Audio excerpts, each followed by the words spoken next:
Welcome again to another episode of the Adventures in Advising podcast. This is Matt Markin, and on today's episode, I get to chat with someone that I've known since 2016 when we met as scholarship recipients at the then called California Collaborative Conference at the UC Davis campus, and that is with Dr. Mya D. Hines. Dr. Hines is a recent graduate of Azusa Pacific University's doctoral program in higher education leadership.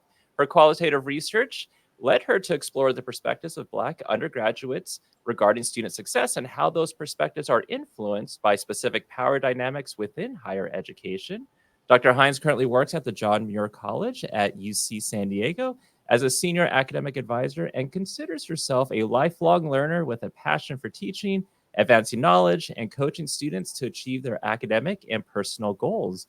Dr. Hines is known on our campus as a collaborative partner and change agent, offering innovative next level philosophies and thoughts to intentionally facilitate an environment of creativity and building community. Mya, welcome to the podcast.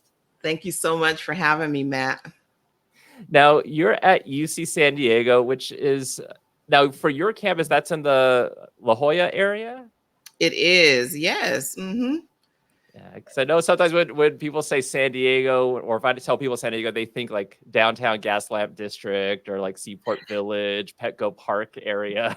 Yeah, no, this is in the upper echelon of San Diego. It is literally maybe minutes from the beach, and a very elite part of the city of San Diego. And then you're originally from San Diego? I am. I was born and raised here, right here in Southeast San Diego.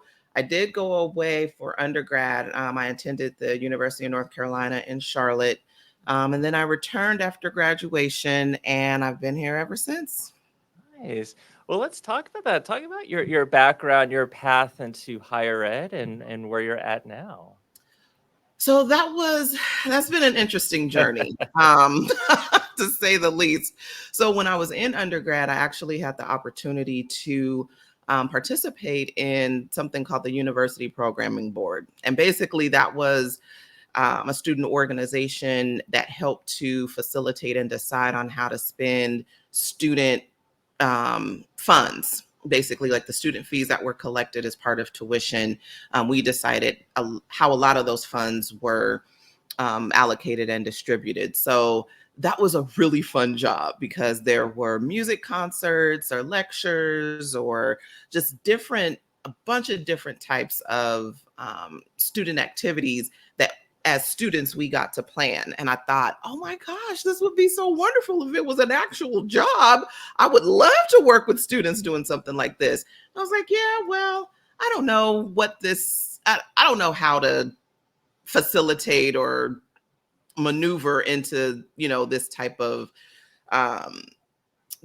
career. And so I came back home and still tried to focus on the things that I thought I wanted to pursue, and eventually got to UC San Diego, not working with students, but thinking I could kind of parlay the position that I was getting and eventually try to transfer or get another job.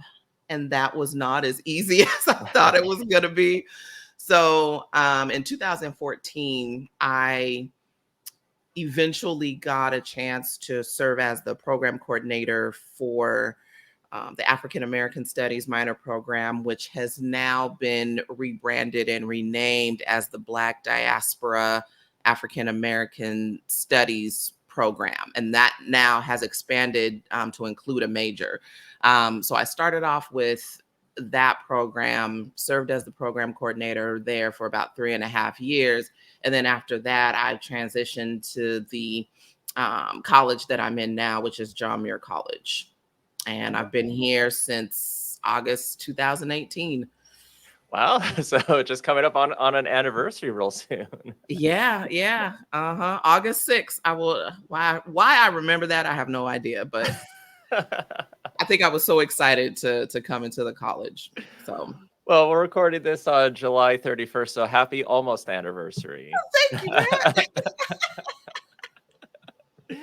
Now, we met at the California Collaborative Conference at the UC Yes. Davis campus. Both of us had applied for like the scholarship that they offered, and we got to go to that. Um, how did you hear about that conference, and what made you decide to apply for one of those scholarships? Oh, that's a great question. So that was at a time where I was super, super hungry. Mhm, So I still considered myself at the time, I guess, a fairly new advisor. I think it was still 2 years in, but mhm. I was looking for something. I was looking for stuff. I was looking for something to stimulate my own learning, to help me become a better advisor. And I literally was just on the internet looking for stuff. I was looking for conferences. Um, and I think as part of my master's program, I had done a master's program, completed that in 2014, and there were certain like national organizations that I ended up finding out about through that master's program. And so I can't exactly remember how I found the collaborative conference. I want to say it might have been in connection with NACADA, but it definitely came out of me just really try to search for something. There wasn't a whole lot of support on campus, so that made it even more imperative for me, like, to try to get something that was going to help me do my job better and become a better advisor. And sometimes we just stumble upon it. So kind of like you're saying, you were just on the internet looking for things and ultimately found, and then look where you're at now. Yeah. So let's talk about UCSD. So like you're the senior academic advisor in the John Muir College. Can you talk about what exactly? How would you describe the John Muir College, and also like your day-to-day responsibilities? Sure. So UC San Diego is a fairly unique campus in that it has a total of 8 residential colleges. I think the only other UC that has the same structure is UC Santa Cruz, if I'm not mistaken. And what that means is that the residential colleges, students are admitted into a specific college. However, any student can have any major at one of the colleges. So all of the colleges have engineering majors, dance majors, political science, computer science.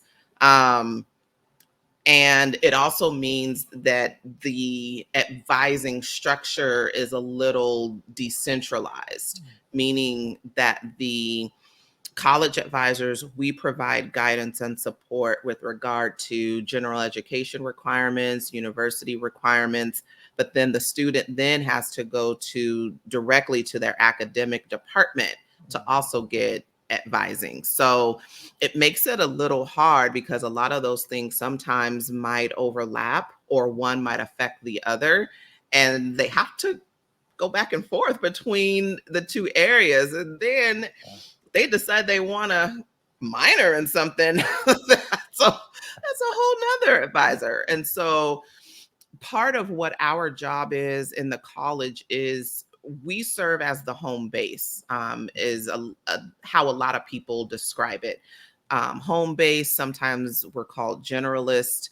What we're really doing is providing students with a clear pathway or at least a support system as far as how to navigate the university. So they might come to us with a lot of questions that we may not be able to answer. However, we are the office or we're the unit or department that's going to guide and connect them with the appropriate unit. So they might have a lot of financial aid questions or questions about tutoring, maybe questions about how to go on study abroad. Or as a matter of fact, I got an email this morning from a student asking about, well, where do I go about study abroad? That's definitely not John Muir College, but I can connect, the students to the appropriate units, areas, and stuff like that. The day-to-day kind of stuff, we do what we call kind of walk-ins or drop-ins.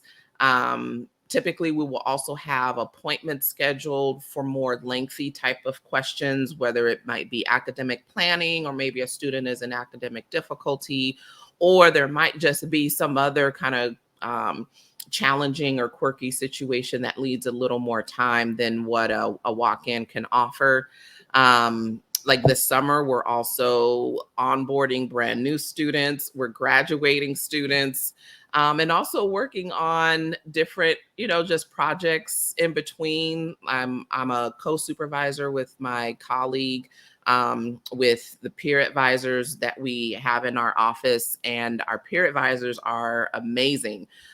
So there's a lot to it.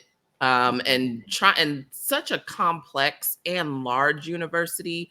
I think the point, and also the intention of having the residential colleges, is to create a smaller community for the students to connect with and be a part of. It's like you have these small liberal arts colleges on campus that they can connect with and be part of, embedded within this larger research university that can seem, a little more intimidating. So, yeah, hopefully that makes sense. It does.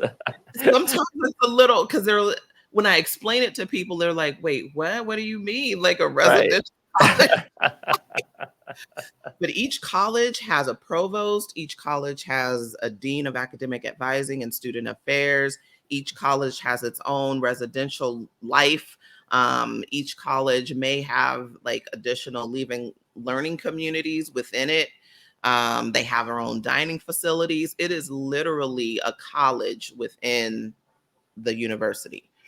Uh, and then location wise, is it each college has their own location, or like in the sense like where you're in the La Jolla area, and are all the other colleges in the same area, or are they spread out over throughout San Diego? Oh, that's a good question. Yeah, they all definitely are on campus, Okay. but definitely different areas on campus. So, with the newest college coming on board this fall, Eighth College, all of the colleges except for one are like on the west side of campus, Mhm. and then Warren College is kind of on the east side of campus, but it's all within the UC San Diego campus area. Okay. Yeah. And so let's talk about so I guess another question I have then, because you mentioned like co-supervising, you have the peer advisors. Um, how do you kind of navigate like a student to know like who do they see first? Is it based off of like once they finish all their general ed requirements? Is it mixed in where they may be navigated towards like someone within their academic college, or is it to the peer advisor? Is it to you? How do you help a student make sense of all that? That's a really good question. So the way we have things set up right now, this past academic year, we hosted something called virtual advising office hours, and it was a little less, like a little more informal, where students could just come in, and we had our peer advisors kind of hosting initially to get initial information, almost kind of triaging Mhm. maybe the student questions. And then depending on the complexity of the question, maybe our peer advisors would be able to provide assistance to the student. But if not, then they would put them in a queue for a professional staff advisor to connect with the student. And then so if we were doing this also in person, it would basically kind of be the same or similar setup. And yeah, so we have specific training for the peer advisors, and then but we also know that, I mean, they're students too, so we don't want to overwhelm our peer advisors, but we also want to empower them as well. And as much as they feel comfortable like answering questions and connecting with students and providing guidance and stuff like that, we try to empower them to do that as much as they feel comfortable. Nice. And let's talk about conferences. So, we talked about the California Collaborative Conference, and we've seen each other since then at other conferences. And Yeah. then most recently at the Region 8, 9, 10 conference this Mhm. past March in Vegas, you also presented there. Can you talk about that? What you presented on?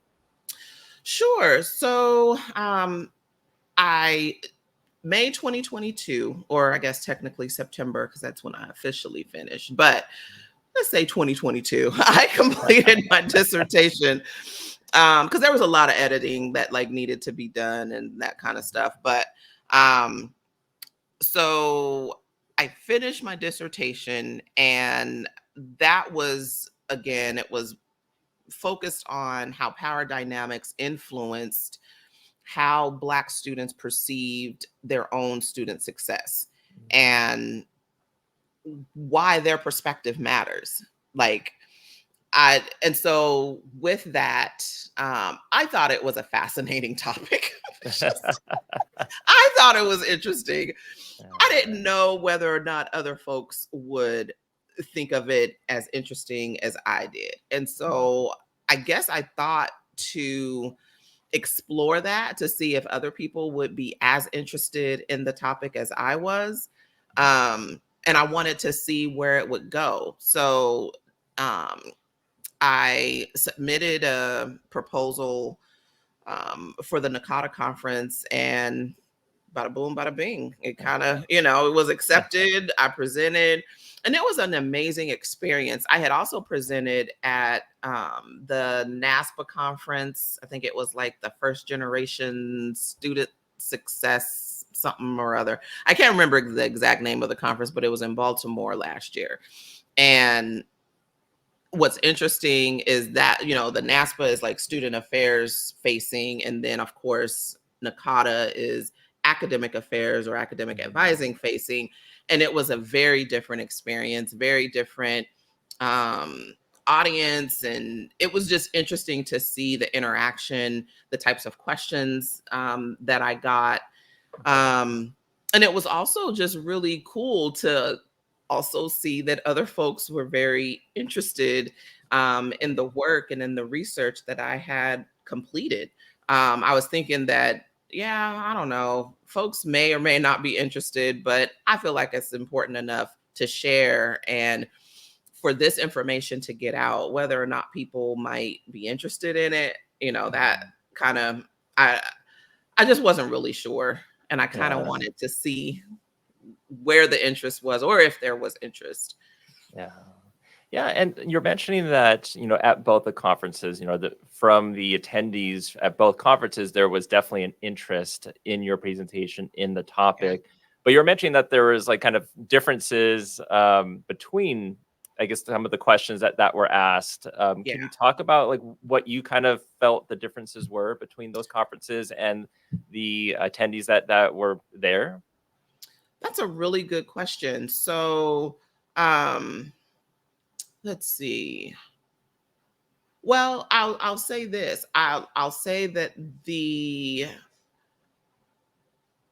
NASPA conference, I received a lot of questions about my research directly. So they had a lot of questions about um, either what further research would look like. Had you thought about doing the research in this way, or would you think about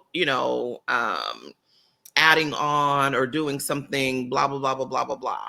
Or they had questions about um, the the demographics of the study participants, um, and what their reactions and what they were sharing as part of like as far as the data that was collected. They had a lot of questions about how the students reacted as far as their own emotions, experiences, and stuff like that. At the NACADA conference, it was, I felt like the questions were more practitioner focused. So it wasn't as focused maybe on the research, but it was focused more on specifics in regards to how their work, their positions, their roles might be affected by what they're learning in this research. So they had a lot of questions about, well, I'm doing this particular program, and what are your thoughts about XYZ? And so more of the application, as the application of the research findings rather than just the research itself, which I thought was very, very interesting. And I imagine maybe because the focus of my dissertation was not necessarily, I mean, I was about to say it wasn't necessarily focused on academic advising, but my research question actually does have academic advising in it. I thought I had that answer, but no, that's not true. It actually did talk about academic advising. But I think it's kind of nice that it's the same presentation in a sense, but you kind of have to gear it towards that particular audience, and then just to kind of hear the differences in the types of questions. Because definitely, I would say for this podcast, a lot of the questions are kind of geared towards like the practitioner as well. Yeah, Which kind of makes sense if that was also what you were kind of questions you were getting from like an advising type conference. Now, yeah, within your dissertation, when I kind of skimmed through it, there was a quote that kind of stuck out to me from you, and it said like that I personally struggled to think outside of the normative social construction of student success, and the study helped me pursue a curious question as to whether Black undergraduate students had similar thoughts. Um, yes. can you talk more about like your study and what you kind of found out? Sure. So this was a action research, used an action research methodology, also incorporated some elements of participatory action research, which includes the study participants as far as them being able to make recommendations, do data analysis, and all that kind of stuff. And so as I was collecting data, and this is where this is kind of where it came together. Like I had this question like in the back of my mind, like I had to struggle. I wonder if other folks have it too. So that was kind of the question in the back of my mind, but it didn't all really come together until I actually started collecting the data. It's not until I started interviewing the actual students who had similar identities as myself, who were either Black, who were either from San Diego, who were, um, they might have been women, Christian, what, like we just had very similar identities. And so with those similar identities, I heard some very similar experiences that resonated for me, even way, way back from my undergrad. And it was interesting to hear them still talk about these same experiences, or even more challenging experiences that I did not that I didn't go through. And so for me, it was like, OMG, wait a minute. I even feel like this now as a doctoral student. Mhm. So that was something that had not really something that I hadn't thought about. I was only thinking about it in the context of, okay, as an undergraduate student, we might have had similar experiences in that respect. But I was not thinking about, okay, I might still be struggling with the idea of what student success means right now as a doctoral student. And a lot of the things that the students shared were very similar to what I was experiencing, whether it was imposter syndrome, whether it was, I don't know if I'm going to be able to do this, complete this. I don't know if I'm good enough. Am I really a scholar? Is this really research? Like I had all of these different emotions and different ways of think, like I had it in my mind. I put it this way. I had in my mind what I thought research was supposed to be and what it was supposed to look like. And it was very enlightening that my dissertation chair, shout out to Dr. Tabitha Jones Jolivet at Azusa Pacific University. She was amazing. But shout out to her for kind of helping me realize that I get to decide what my research is.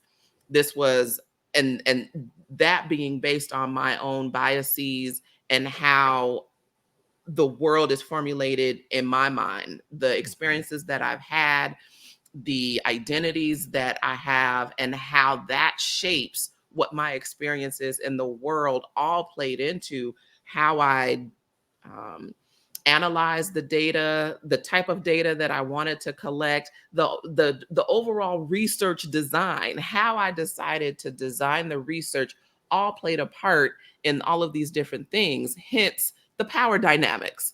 Yeah. Right. So it was very interesting for me to see also how power dynamics were influenced by how I thought about research, how I thought whether or not I was going to be successful in this, and then how and when I would actually feel like I was a scholar or a researcher.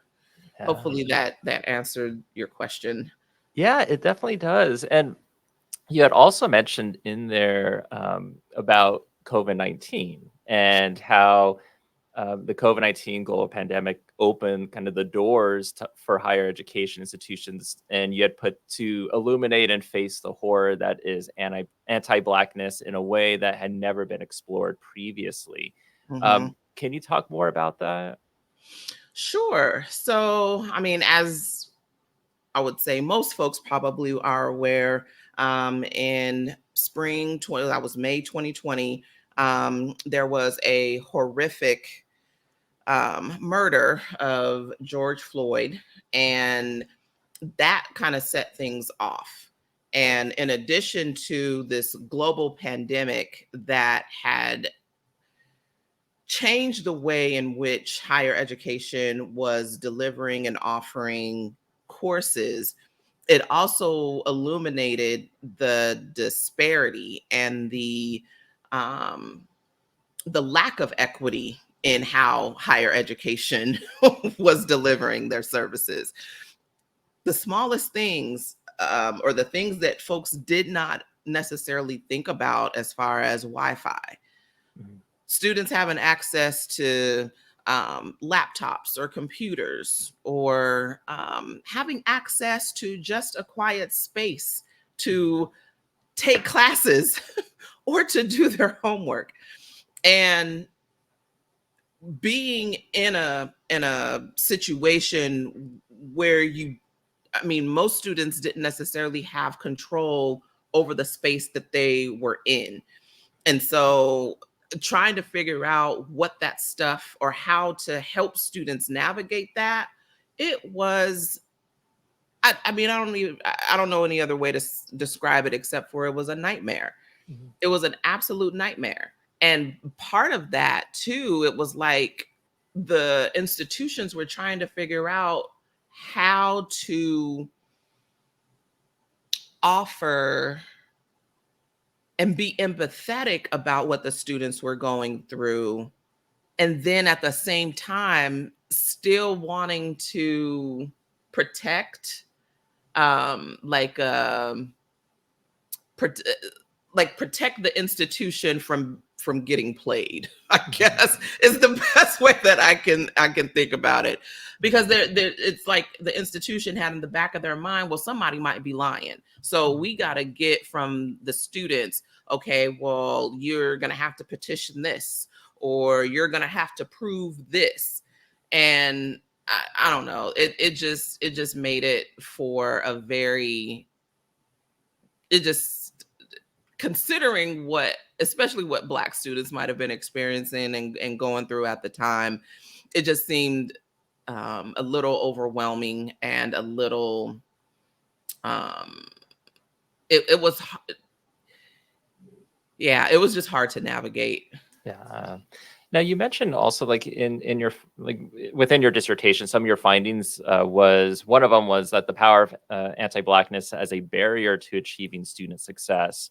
And student success, I guess, to me is a very broad definition, depending on who you ask. Is it if it's from the institution level to the student to like let's say an advisor or faculty? It could mean any number of things. And also you have institutions that have devoted resources for, quote unquote, student success. Absolutely. What are we missing here? That's a good question. And for me, what we're missing is the student perspective very, very easily. And I think that was intentional and on purpose. Um, and I guess I now have a way in my mind that I've started to think about student success from the perspective of now, instead of it just being student success, I look at institutional success. So that being the things that the institution will uh, measure the students by to determine how well of an institution they are, whether it be graduation rates, persistence, retention, any of those things. While they are measuring the student by that stuff or by those metrics, that puts a feather in the institution's cap, right? While I'm assuming students want to graduate and they want to stay and persist, but that's really the institution's thing. And then I also think about academic success. So all of the things that might that is all of the things like within the classroom that might feel like successful, them getting good grades on a test, or GPA, or those kinds of things, just academic success. But then you also have the ways in which the student might perceive themselves. There were some of the findings, or probably the most prevalent, and the thing that came across through the data collection was Black students want to see and connect with Black professors. They want to connect with Black faculty. And the highlight, or the illumination of how much that impacts them, as far as, number one, them being able to see themselves in the professors, them being able to well, wow, if this Black professor can be a professor here, gosh, I can do what I want to do. I might even be able to be a professor. They started to see themselves and really engage and think about, oh man, this is something that I can do. Or it was just exciting because there are so few Black students and Black faculty here at UC San Diego. And that was an amazing finding, because initially I came into this research, I came into my doctoral program thinking, yeah, academic advising is essential. And we are, this awesome resource and provide support and guidance, which we do, but it's not necessarily essential. What's essential for students is them building relationships with their professors, with other students, especially other students who look like them, because that's the way that they gain support and have a sense of belonging. So yeah, hopefully that I don't want to go too long, because I could probably talk about that for a long, long time. No, I appreciate it. And I really like your point in your paper that you wrote, and that was that Black undergraduate students are very capable of defining and achieving student success on their terms based off their ideas and philosophies. And instead of the university telling the student what student success is, maybe the student should be telling the university what their success looks like. Yeah, and imagine if we flipped it and utilized and really had the use that counter narrative to inform how the institution provides support and guidance to the student. I mean, imagine that. Like, if the student can say, well, I define student success XYZ, and the institution says, okay, well, we can work with this, and this is how we are going to support. The way it's done now, it's one size fits all. Your student success, we've identified you as needing us, and here are the resources that we've identified that you need. Right. regardless, and regardless of what their needs might be individually. um, it's been decided collectively that first generation students, low socioeconomic status students, um, students of color, they need these certain things based on research and based on data collected and all that good stuff. However, the student perspective and how student success is defined still should matter, and it still should help inform how institutions provide support to students. And I think that, I guess, was the one of the points that I wanted to make in that research. Yeah, and you had some great recommendations, and one of them was to integrate families in the student experience of their academic journey. So if you had like your way, and someone said, "Dr. Hines, tell me how what would you envision that what would that look like?" Oh, that's a really good question. Um, I wondered, like, if there were this is what's hard, because families work. They have other responsibilities, they have things that they need to do in order to support their student that's attending, this institution, or institutions across the nation. Their, students are coming from all over, right? um and so typically what'll happen is, and I would say this is out of convenience, but what'll happen is at orientation, there'll be a family oriented activity or a family oriented orientation where parents and families can come and find out about the institution, what the student is going to be experiencing, and how they're going to navigate and all that stuff. And then they might have a family weekend where students can come and experience and see where their student is attending school. And then that's the extent of what that kind of looks like. But trying to find so for example, because of FERPA, right, we can't discuss things like with parents and stuff like that. Well, certain topics or certain details or certain data we can't discuss, like with parents and families. But if there was a way that we could get the parents or families involved in the decision making process and have them become a part of the decision making process. So because it's so separate, um when a parent does come in, I think the parent thinks that they really have to advocate and be that force for their student, whether the student wants it or not. But they're there. Right. And you as a parent, you want to advocate for your child and you want them to understand. But what if we made it easier for the parents to be able to connect with the institution and advocate for their student? What if it didn't even have to be advocacy? What if it was a partnership?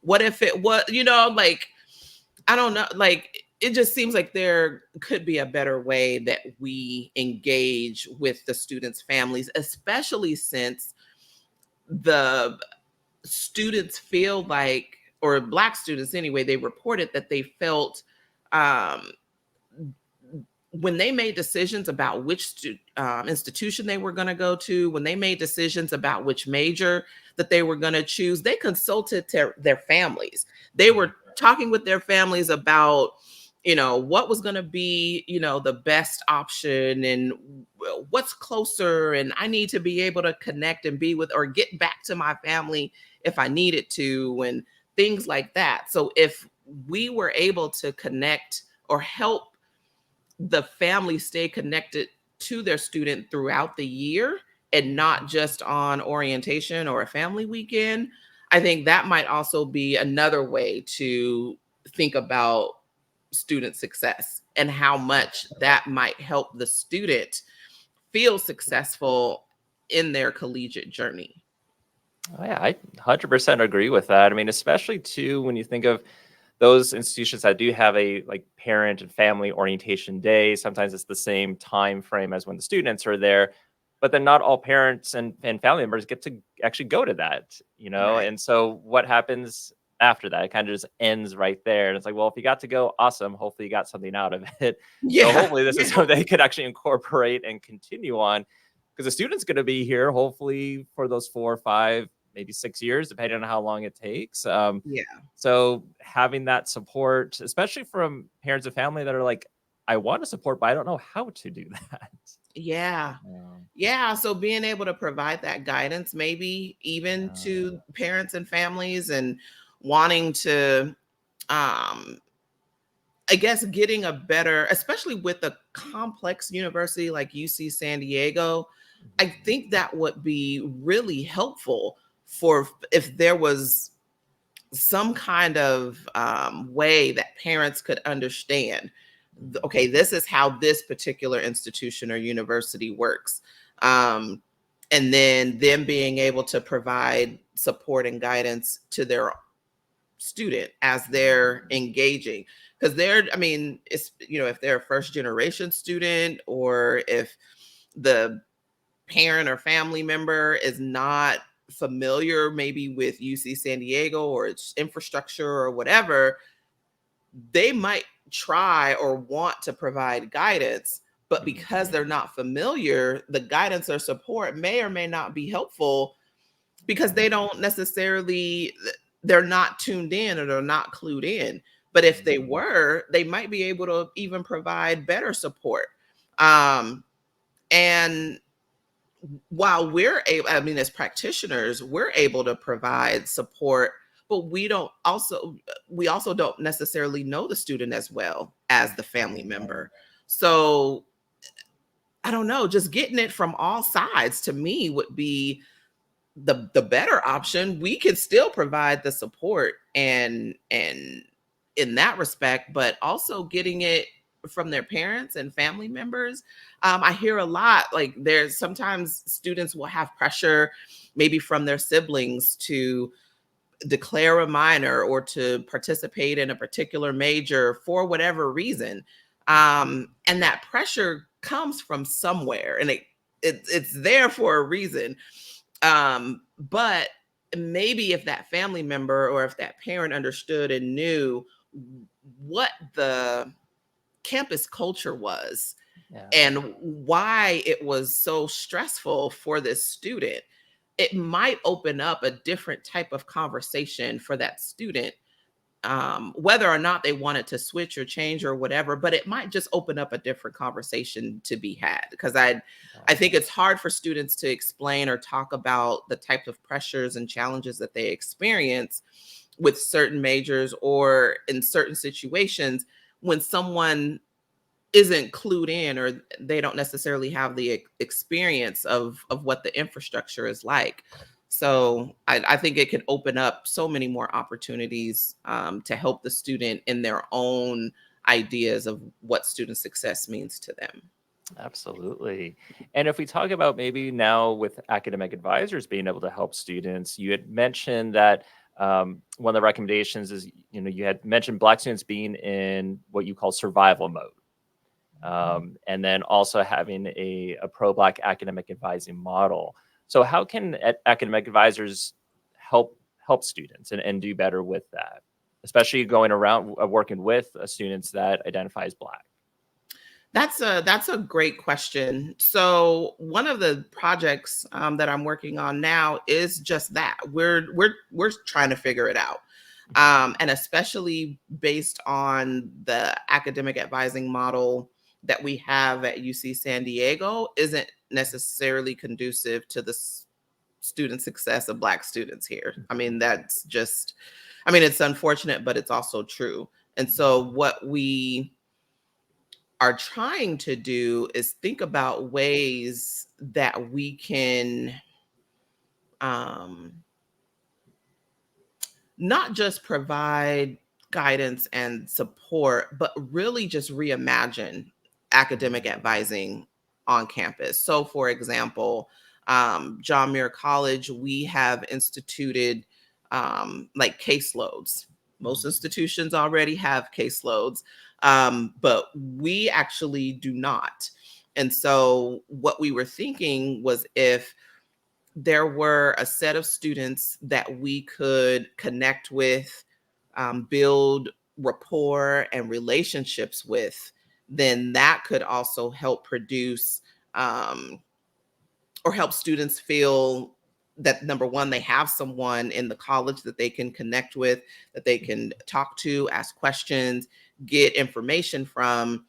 But then two, it also it does provide support and guidance and stuff like that. So that's one thing that we've started in my college. And it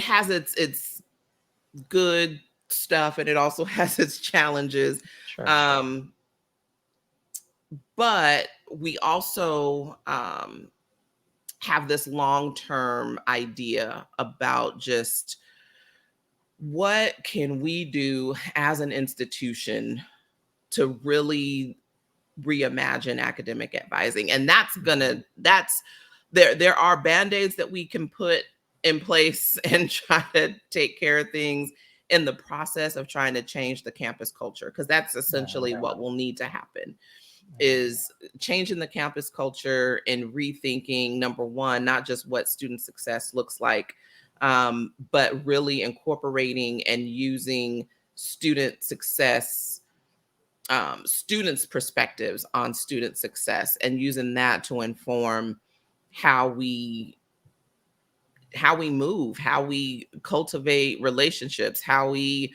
might engage with students, and that being meaningful and intentional, and not just, okay, well, based on this research, this is what it da da da da da. Mm. You Yeah. know, because that can be so blah, like it could just feel so not genuine and not authentic at all. Yeah, no, for sure. And since we're running out of time, last question I have for you is in your dedication and your dissertation, you mentioned your parents, and you mentioned that your father kind of taught you the power of education, and your mother helped you to attain and create knowledge. Talk to me about your parents. Oh my goodness, you are going to you wait till the last question.